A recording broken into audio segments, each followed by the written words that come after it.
This is Maga exercise 11.8ல first oneல second sum பார்க்க போறோம்.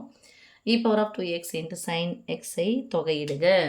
So பகுதி தொகையிடல் முறையில் தான் நம்ம என்ன பண்ண போகிறோம், இதை தொகையிட போகிறோம். ஏன்னா e பவர் எக்ஸ்போனன்ஷியல் இருக்காங்க, சைன் இருக்காங்க, இது ரெண்டுத்துக்குமே ஒன்றுக்கு ஒன்று சம்மந்தம் இல்லை. எப்போ ரெண்டுத்துக்கும் ஒன்றுக்கு ஒன்று சம்மந்தம் இல்லைன்னு வருதோ அப்போ பகுதி தொகையிடல் முறை தான். அந்த பகுதி தொகையிடல் முறை தான் என்னென்னா integration UDV method. Integration UDV equal to UV minus integration VDU.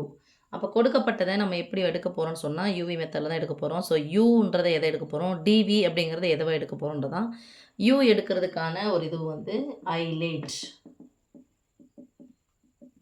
I என்பது இன்வர்ஸு, L என்பது லாகு, A என்பது அல்ஜிப்ரா, T என்பது ட்ரிக்னாமெட்ரி, E என்பது எக்ஸ்போனன்ஷியல். ஐன்றது இன்வர்ஸ்னால் தலைகீழாக எதனா வந்திருக்கான்னு பார்த்தா எதுவும் இல்லை. L லாகு வந்திருக்கானா இல்லை.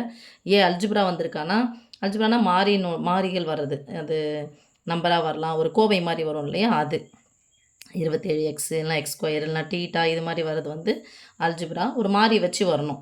அடுத்து டி அப்படிங்கிறது ட்ரிக்னாமெட்ரி. ட்ரிக்னாமெட்ரினா முக்கோணவியல் விகிதங்கள், அது theta sine theta cos theta sine x அது மாதிரி வருது இல்லையா, அதுதான். இது ஃபஸ்ட்டு யாருக்கு அது நம்ம கொடுத்தோம்னா சைனுக்கு தான் கொடுக்கணும். ஸோ யூ வந்து நான் எடுக்கிறேன் u equal to sine x. இதை டிஃப்ரென்ஷியேட் பண்ணணும், டியூ வேணும். VDU வருது இல்லையா, இன்டகிரேஷன் VDU. ஓகே, DU வருது. ஸோ இதை இன்டகிரேஷன் பண்ணால் சைனை நான் இன்டகிரேஷன் பண்ணால் காஸ் எக்ஸு இன்ட்டு டிஎக்ஸ். நான் உங்களுக்கு 3 மார்க் கொஸ்டின் 5 மார்க் கொஸ்டின் போடுற மாதிரி நான் சொல்லித்தரேன். இன்னொன்று 2 மார்க் கொஸ்டினுக்கு எப்படி சொல்லணும்னா அதிலே சொல்லி தந்துடுறேன். நான் உங்களுக்கு ஃபார்முலா பேஸாக சொல்லி தந்துடுறேன். இதில் DV ஈக்குவல் டு மீதி இருக்கிறது யார், e power 2x into dx. இதை இன்டகிரேட் பண்ணலாம். DV இன்டகிரேட் பண்ணால் V மட்டும் கிடைக்கும். e power 2x integrate e power 2x by 2ன்னு வரணும். ஓகே, இப்போ என்ன பண்ண போகிறோம், இதில் போய் அப்ளை பண்ணோம். இதை வந்து நான் எடுத்துக்கலாம், இன்டகிரேட் பண்ணுறதுனால ஐன்னு எடுத்துக்கலாம். I ஈக்குவல் டு UV, இதை ரெண்டையும் போடுங்க. முன்னாடி e பவர் x போட்டுக்கலாமா, 1/2ன்னு போட்டுக்கிறேன். இதை நான் 1/2 into e power 2x into sine எக்ஸ்ன்னு போடலாம். Minus integration VDU. V யார் எதை முடிச்சோமோ அதெல்லாம் தொடங்க. 1/2 into e power 2x into டியூனது cos x into dx.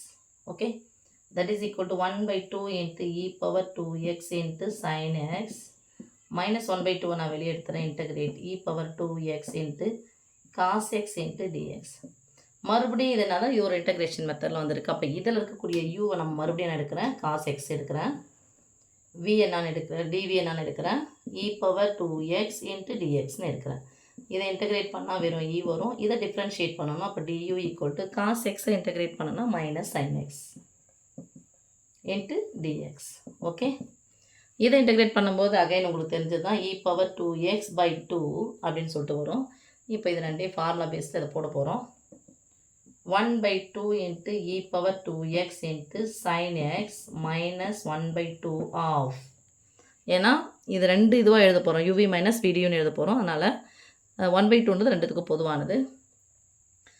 V எதில் முடிச்சுமே அதில் எழுதுங்க. 1/2ன்னு போட்டுலாமா, 1/2 into e power 2x into cos x minus integration VDU. 1/2 into e power 2x into டியூனுடைய மதிப்பு minus sine x into dx. இந்த மைனஸ் இன்ட்டு மைனஸ்னு ஆகிடும், ப்ளஸ் ஆகிடும். Okay, 1/2 into e power 2x into sine x minus இந்த 1/2 எடுத்து உள்ளே பெருக்க போகிறேன். So 1/4 into e power 2x into cos x. 1/2 வெளியே வந்துட்டோம். ஸோ வெளியே வந்துடுச்சுன்னா ப்ளஸ் இந்த 1/2 பெருக்கினா நம்ம 1/4 into integration e power 2x into sine x into dx. இது என்ன ஈக்குவல் டுமா, I ஈக்குவல் டு. இப்போ பாருங்கள், e power 2x into sine X dx என்னன்னு எழுதலாமா, லெட் ஐன்னு எடுத்துக்கிறோமா நம்ம இதை நம்ம ஈக்குவல் டு லெட் ஐன்னு சொல்லிட்டு சொன்னோம். இப்போ இதுக்கு பதிலாக என்ன போடலாம், ஐன்னு போடலாமா. அப்போ 1/4 into I plus 1/4 into I இந்த பக்கம் வந்துச்சுன்னா minus 1/4 into I minus 1/4 into ஐயையும் பொதுவாக இருக்குது, வெளியே எடுத்துட்றேன். I பொதுவாக எடுத்தனா இருக்கும், I கேன்சல் பண்ணால் 1 மைனஸ் 1/4ன்னு வரும். ஏதோ ஒரு மைனஸ் குறையுது, சாரிம்மா. இந்த பாருங்கள், ப்ளஸ் இன்ட்டு மைனஸ் என்ன வந்துடும், மைனஸ் வந்துடும். ஸோ மைனஸாக இருக்குதான பக்கம் வந்துச்சுன்னா ப்ளஸ்ஸாக மாறும். ஐ வந்து எடுத்துட்டு நான் வெளியே ஈக்குவல் டு மீதியாக இருக்காங்க 1/2 into e power 2x into இதெல்லாம் பொதுவாக யார் இருக்காங்க, e பவர் 2x வெளியே எடுத்துறேன். இங்கே யார் எடுக்கிறேன்னா நான் பை 4 எடுத்துறேன்.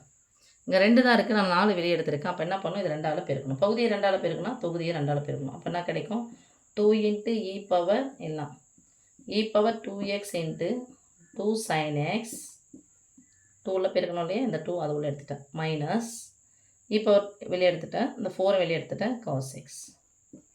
கடைசியில் என்ன போட்டுக்கலாம், ப்ளஸ் சின்னு போட்டுக்கலாம். எங்கே குறுக்க பெருக்கி கூட்டி பை போடணும்.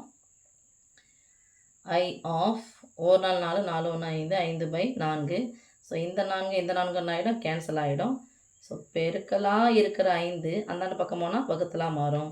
நம்ம கையினுடைய மதிப்பு தான் தேவை. I equal to e power 2x/5 into e power 2x into 2 sin x minus cos x plus C. இது நீங்கள் ஒரு 5 மார்க் கொஸ்டினிலோ 3 மார்க் கொஸ்டினிலோ நீங்கள் இது மாதிரி போடணும். ஃபார்முலா பேஸ்டாக எப்படி போட போகிறோம் அப்படின்னு சொன்னால், ஃபார்முலா இதுக்கு ஒன்றே ஒரு ஃபார்முலா தான் இருக்குது சாமி, சூப்பராக போட்டுக்கலாம். சைன் வந்துருச்சு அப்படின்னு சொன்னால் கண்டிப்பாக காசு மாறாது, சைன் மாறும், ஞாபகம் வச்சுக்கோங்க. சைன்னா கையெழுத்து ஞாபகம் வச்சுக்கிங்கன்னா போதும்.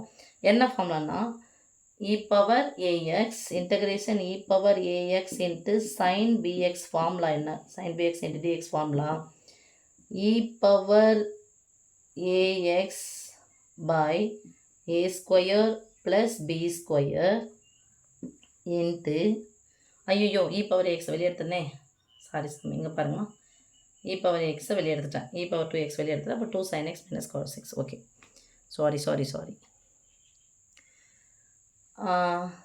இ power ax by a square plus b square. இங்கே சைன் இருந்துச்சு அப்படின்னு சொன்னால் நீங்கள் சைன் அப்படியே போடுங்க. என்ன சைன் போடணும்னா, பி சைன் எக்ஸ், சைனுக்கு சைன் மாறும், அப்போ குறிய மாற்றிடுங்க, minus b cos x. B cos எக்ஸா இல்லையே, ஃபார்முலா ஏதோ குழந்தை எனக்கு, a sine b x, sorry a sine b x, a sine முடிக்கிறேங்க, ஏ சைன் பிஎக்ஸ், பின்னா இதான். அப்போ பிக்கு பதிலாக அங்கே வந்திருக்கு 1 வந்திருக்கு, அதனால் அப்படியே போட்டோம். A sine b x minus b cos b x plus c. தெரியுதான்னு தெரியலையே. Okay, formula integration e power a x sin x sin bx plus dx formula e power ax by a square plus b square into a sin bx minus b cos bx plus c. அதான் இப்போது பிக்கு பதிலாக B இருக்கிற இடத்துல இருக்குது, ஒன்றுமே இல்லைன்னா அது ஒரு எக்ஸ் இருக்குது, பிஎக்ஸு ஒரு எக்ஸ் தான் இருக்குது. அப்போ பிக்கு பதிலாக 1 போட போகிறீங்க. அப்போ பி ஸ்கொயர்னா 1 ஸ்கொயர், ஏக்கு பதிலாக என்ன இருக்குது 2 இருக்குது, அப்போ 2 square 4, 1 ஸ்கொயரும் 2 square 1 square 1 2 square 4, so 5 வரும். இங்கே இ பவர் 2xன்னு வரும். ஏவுக்கு பதிலாக 2 சைன், பிக்கு பதிலாக 1 இருக்குது, அப்போ சைன் பிஎக்ஸ் மைனஸ் பிக்கு பதிலாக 1 இருக்குது, அப்போ காஸ் எக்ஸ்ன்னு மட்டும் வந்துடும். ஓகே சாமி, 2 மார்க்கில் இருந்தால் ஃபார்முலா பேஸ் யூஸ் பண்ணி அப்படியே போட்டுக்கோங்க. தேங்க்யூம்மா.